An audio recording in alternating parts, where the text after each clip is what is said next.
Chechnya's dictator Ramzan Kadyrov has declared war on members of Putin's inner circle and the government of Russia. Is this the prelude to a civil war?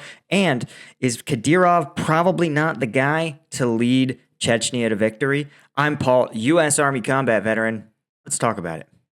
All right, so Ramzan Kadyrov, you may remember, is the head of the Chechen Republic. This is a sort of one of those convoluted structures that can only really exist in Russia, in which Kadyrov is a dictatorship within, or a dictator within a dictatorship, where Putin has allowed him broad range to run Chechnya as he sees fit. And Putin especially likes Kadyrov because he's kind of a buffoon, as noted by a number of U.S. military commentators when this video of Kadyrov attempting to perform a push-up leaked onto social media. And as you can see here, this is from Russian state TV, right? So they said, wow, Kadyrov, you're a pretty in shape guy. Show us what you got. And he proceeds to vibrate gently in something that is adjacent to doing pull-ups or push-ups. Again, he fixes his mic, but from the top position,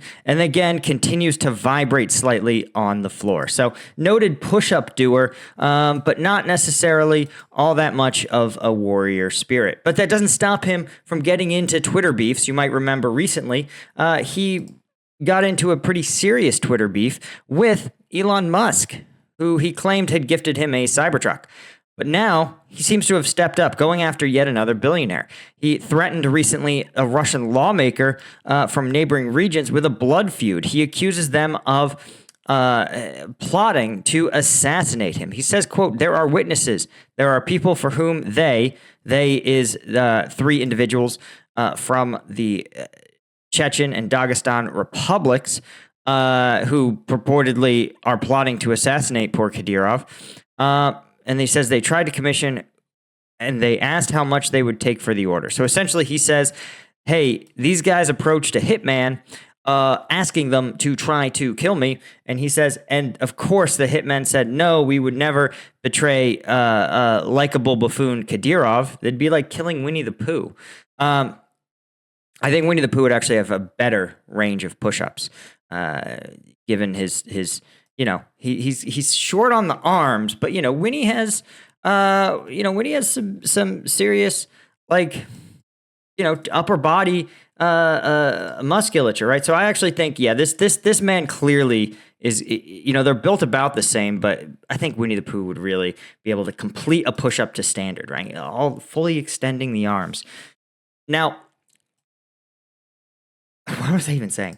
Kadyrov here, right? There's a bunch of interesting things here. One, he gives the guys an out. He says, if they do not prove otherwise, I will officially declare a blood feud. And in Chechnya, a blood feud is a real thing. It's not just big talk. It's a traditional custom of exacting revenge by killing an enemy or his male relatives. Now, there's a bunch of complex stuff here. But before we talk about that, we're going to look at the bios of who exactly he's accusing of trying to kill him. I wanted to mention that if you feel like your workouts are looking like this, maybe you need to get honest with yourself about what you're taking. And maybe you need a little extra caffeine. That's why I created Strike Gum. Strike Gum is inspired by my time in the military when I needed quick sources of energy, whether it was on a combat patrol or doing a PT test, right? But you can't chug an energy drink, right? They're $5 a pop. They taste like cough medicine. So I found a way to take an entire energy drink's worth of caffeine and put it into a single piece of gum. Each piece of Strike Gum has 90 milligrams caffeine, 0 sugar, 100 milligrams of alpha GPC. It's the no-brainer. If you're somebody who is trying to get in shape, maybe going into the holidays, again, fix your push-up form if necessary, and choose some Strike Gum to get that energy and none of the sugar. So check us out. We're on strikegum.com or we're on Amazon, where we're actually the highest rated energy gum on all of Amazon. So thanks to all you guys who have ordered Strike Gum. There's thousands of you who've left us those great reviews. We really appreciate it. Okay, let's talk about the really interesting story here. And that is who he's accusing of trying to kill him. One, Elon Musk having not taken the bait, he's now accused Suleyman Kerimov, right? And Suleyman is a has close personal ties to Vladimir Putin and his government. Of course, he's also reportedly close to Kadyrov himself, and this just makes sense because he's a Russian oligarch, but he represents the Republic of Dagestan. This is neighboring Chechnya, another heavily Muslim region, and he represents them in the Federation Council of Russia. But this is a classic Russian billionaire. Again, somebody who is wealthy through his own business investments, but also through Putin's personal favor, right? So it says he entered politics in the 1990s, so an early person who could smell out that electoral politics would let him control a lot of important state assets. And sure enough, by 99, he purchased a state oil trading company. Then he got billions of dollars in loans from Russian state-owned banks, and then became a major stakeholder in Gazprom, which you may know as the company that simply makes money by pulling oil out of the ground. This is, of course, just an absolute life hack, by the way. If you ever find yourself needing to earn a couple extra bucks, all you have to do is go to a Russian state bank and ask for a cool several billion. You could, of course, put up your trading firm to do so as collateral, I guess, and then use those billions to buy a state-owned company that will pay you oil dividends forever. Again, you'd have to be a complete fucking idiot to fail at running an oil company, right? This is why most countries just nationalize their oil companies, because you just pull the stuff out of the ground and then you sell it to someone. So, having made that brilliant business decision, he then goes and buys a bunch of football clubs, and he has a Polymetal, Russia's largest gold and silver mining operation. He goes, well, I already own companies that make liquid gold, but why not just go direct? This is just really, he's called Russia's Warren Buffett. I can see why. And then he goes, well, maybe I should just have a bunch of property. Oh yeah, I should own a construction giant. Now, of course, this guy's never given a single interview in over 20 years in business. So it really begs the question, why in God's name would he want to kill Kadyrov? Of course, he's been sanctioned like every Russian oligarch as a result of the Ukrainian war.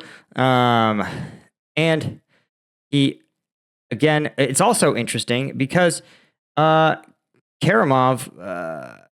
actually has strong connections with Western banks as well. Citigroup, JP Morgan, Blackstone, and really, especially during the financial crisis, invested in a lot of those banks, provided them with liquidity is a better way of putting it, when almost no one else would. So, interesting stuff, but the key thing to take away here, and then two of the other folks are sort of deputy figures around Kerimov, also from this Chechen region, who are both, of course, heavily sanctioned. So what we're left with, though, is the question, why would our favorite push-up enjoyer think that this billionaire is trying to kill him?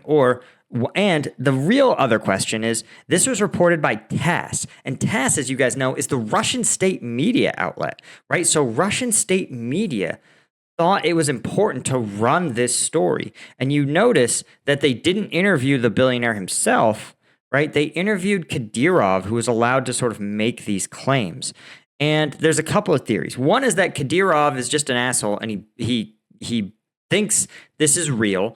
He decided to out them in the media as fast as possible.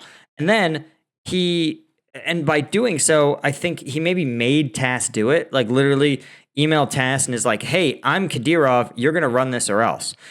Which would be par for the course because Kadyrov doesn't really think like that far ahead for his decisions. Again, he's not that sophisticated an actor, but he does know that he's not going to sneeze without Putin's permission. So this seems like something that perhaps Putin knew was going to happen. So you wonder if maybe this billionaire might have fallen out of favor with Putin, which would make sense, right? He has strong ties to the West. Russia is a heavily sanctioned country.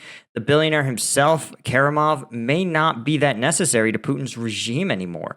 That's, of course, because Kerimov seems to have these close ties to Western banking institutions, which is a really valuable relationship to have if you're an oligarch, right? You want to move money out of Russia. You want to launder criminal proceeds. You want to pass money through from state institutions to personal ones. Western banks can be really good for that sort of thing. And so, but in the wake of the sanctions, Putin may have said, listen, this guy, he's no longer useful to me. And Gazprom, you might note, has actually posted one of its largest losses ever. Now, they claim it's due to accounting procedures, but that's how loss and profit is. Like, there's no non-accounting version of loss and profit. So, I think that this may actually be a sign that Putin himself is tired of some of these billionaires and he's looking to seize their assets, put them into his increasingly broke state coffers, and then try to send a message to other billionaires and oligarchs in Russia that dissent and connections to the West are increasingly not tolerated. Anyway, guys, let me know in the comments what you think. Be sure to hit that subscribe button. Thank you to our Colonel tier members like Bill Collier, Robert Colburn, Gaius Martin, Eugenia Cuesta, Chris Gorsuch, Francis Karis, L90, and Petra Toru, as well as all of our Lieutenant tier members. I really couldn't do this without you guys. I appreciate you all so much, and I will see you in the next one. Cheers.